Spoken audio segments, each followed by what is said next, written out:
Hello, my name is Robin Tropper, and it's a pleasure for me to translate and present yet another video by Didier Coillac.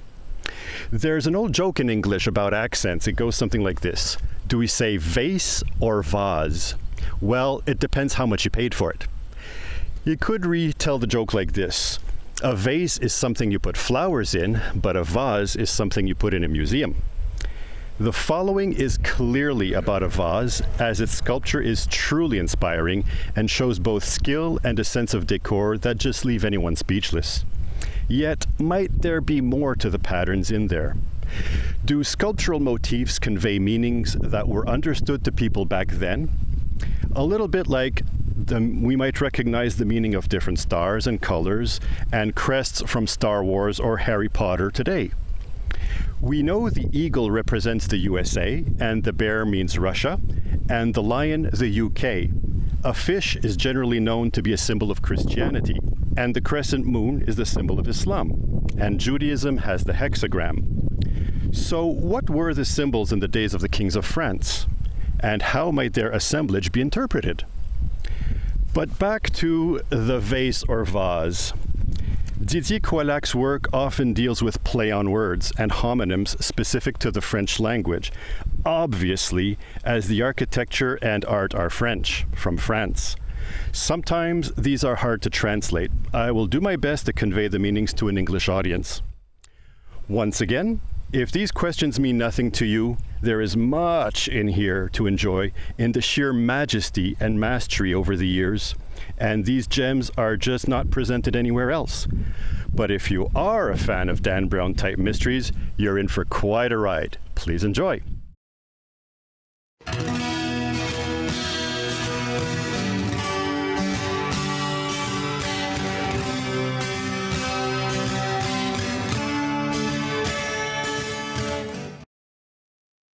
La salle des gardes du Château de Fontainebleau contient un vase assez extraordinaire. The guards' hall in the castle of Fontainebleau contains a rather extraordinary vase, called the Renaissance vase. Il a été créé en 1832 par Claude-Aimé Chevanard dans la manufacture de Sèvres. It was made in 1832 by Claude-Aimé Chevanard in the factory of Sèvres, France. King Louis-Philippe ordered this vase to be given to the castle of Fontainebleau.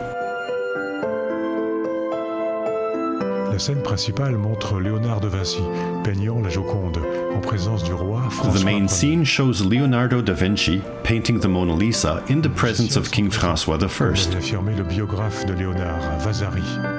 Musicians were present, as confirmed by Leonardo's biographer, Vasari. The scene on the other side was not photographed at the time of the video, but this copy is a faithful reproduction. We see the sculptor and architect Jean Goujon in his workshop in the company of Henri II and his favorite companion, Diane de Poitiers. The sculptor represents the royal couple in his sculpture Diana with the Stag.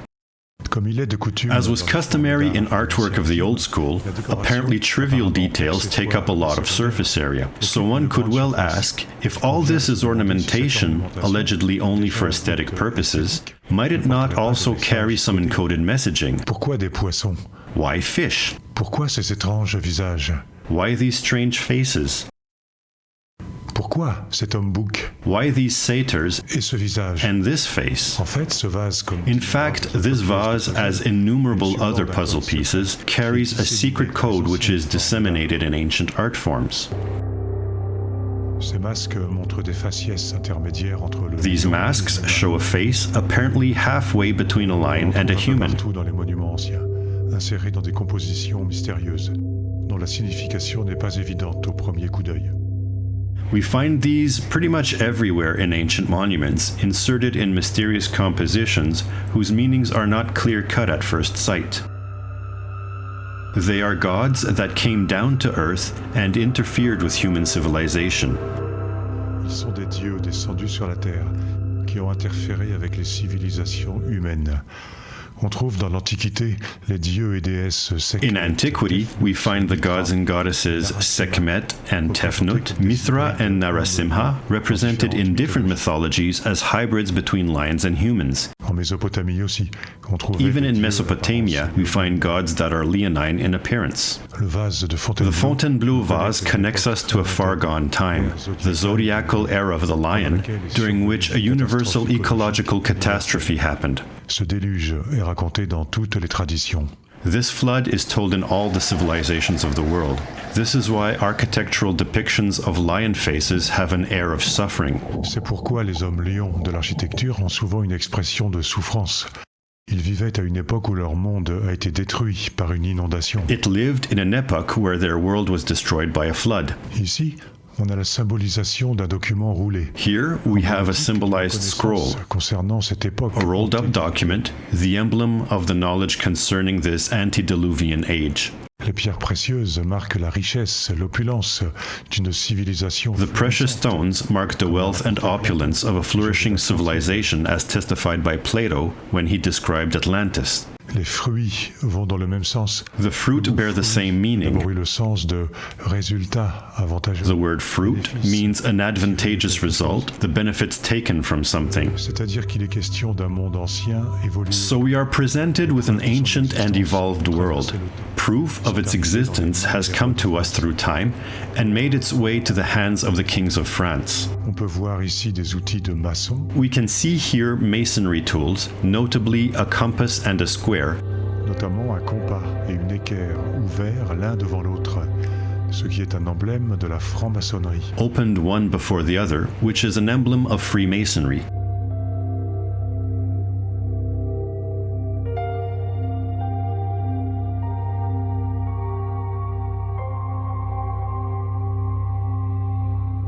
The fish could signify the astrological sign of Pisces, Poisson pourrait symboliser le signe astrologique des poissons, et donc la période historique de l'ère des poissons. and therefore the Piscean Age, which started approximately 2,000 years ago, and which we are now living the end. Les animaux ne sont pas dans l'eau, mais sur l'eau, au-dessus, pour suggérer un jeu de mots.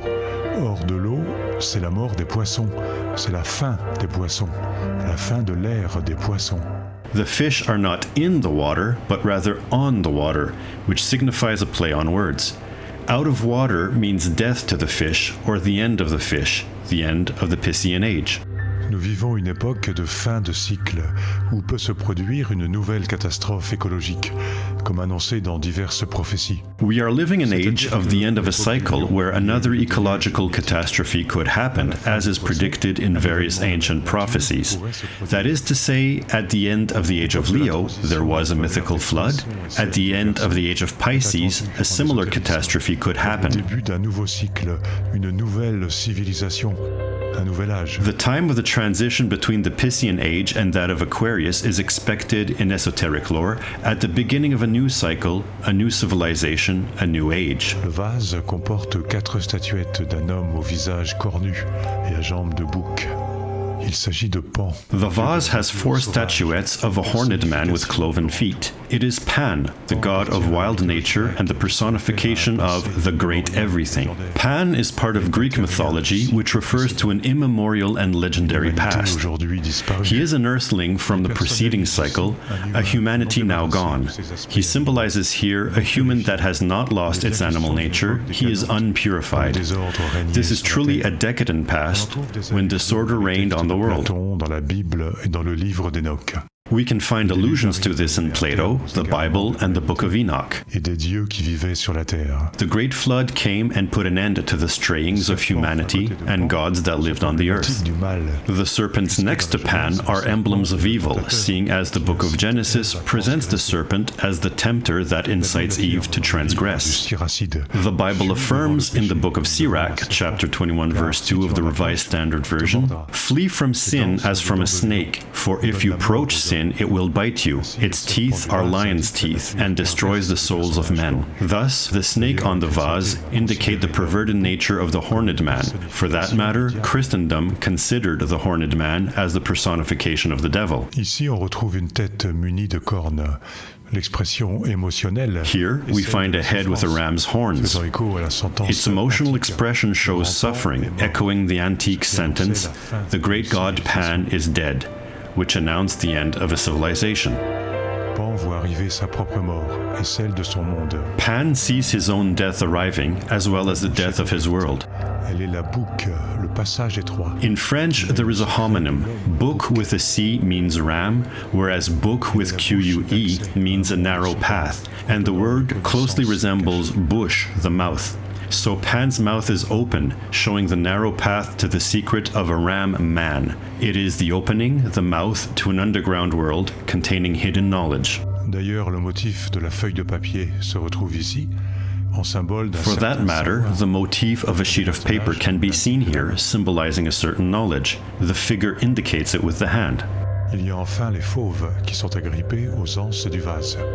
Je ne sais pas pourquoi, ils paraissent être des lionnes et non des lions. There is finally the wild cats, gripping the cove handles. They look like lionesses rather than lions. They seem to flee the serpent's wrath. They are a beautiful symbol of ferocious animal nature, of brute force, possibly unhindered. Ce vase porte, comme des milliers d'autres objets architecturaux, les éléments d'un codage. La royauté française possédait des informations précises. In conclusion, the vase carries, like thousands of architectural objects, the elements of a coding. Qui ont précédé l'Égypte des pharaons. The French royalty possessed precise information, some of which as artifacts about very, very ancient civilizations that preceded pharaonic Egypt. This knowledge was kept secret, shared only by initiates under a mantle and transmitted through a codification within architecture. Étaient de ceux qui savaient, mais ne pouvaient parler. We are led to explicitement. believe that Leonardo da Vinci, François I, Jean Goujon, Diane Poitiers, and Henri II are among those who knew but could not speak out explicitly. We can infer that there will be, sooner or later, a time of disclosure and that our concepts of prehistory will be turned upside Pour une down. nouvelle vidéo. See you soon for a new video. N'oubliez pas de mettre un like si vous avez aimé cette vidéo. Please take a moment to like this video Vous pouvez vous abonner à ma chaîne. and subscribe to my channel.